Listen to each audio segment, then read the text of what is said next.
আসসালামু আলাইকুম। কেমন আছেন সবাই? আমিও ভালো আছি আলহামদুলিল্লাহ। নিশ্চয়ই আপনারা দেখলে চিনতে পারবেন এটা কী শাক। আমাদের এলাকায় বলা হয় আমরুলি শাক।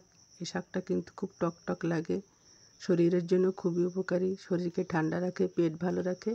আপনাদের সামনে শেয়ার করব কীভাবে শাকটা রান্না করবো, এবং মাত্র 2 মিনিটে। তেলের উপর কয়েকটা জিরে ছেড়ে দিলাম, কাঁচা জিরে, আর মাত্র 4 থেকে 5 কোয়া রসুন থেতলিয়ে দিলাম, আর ছোট্ট একটা পেঁয়াজ দিলাম, 2টো কাঁচা লঙ্কা দিলাম, দিয়ে একটু সময় নাড়াচাড়া করে পেঁয়াজ রসুনটা যখন একটু ব্রাউন কালার হয়ে যাবে, সামান্য একটু লবণ দিয়ে দিব।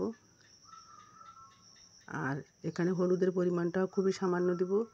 মাত্র 2 মিনিটে এত সুন্দর একটা রেসিপি, আর খেতে অসাধারণ স্বাদ, শরীরের জন্য খুবই উপকারী। আর শাকটা দেওয়ার সঙ্গে সঙ্গে আপনারা দেখুন ভিডিওটা, কয়েক সেকেন্ডের ভিতর একেবারে চুপসে কড়াইয়ের নিচেই চলে যাবে।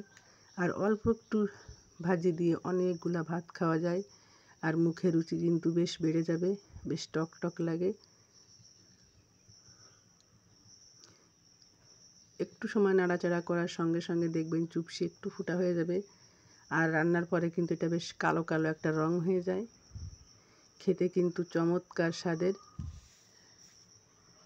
মাত্র 2 মিনিটে আমার রান্নাটা হয়ে যাবে। আমার ভিডিও ভালো লাগলে আপনারা অবশ্যই লাইক কমেন্ট শেয়ার করবেন, বেশি ভালো লাগলে অবশ্যই একটা শেয়ার দিবেন। দেখুন রান্না হয়ে গেল, একেবারে ঘড়ি ধরা মাত্র 2 মিনিটের রান্না। দেখতে দেখতে কমপ্লিট হয়ে গেল।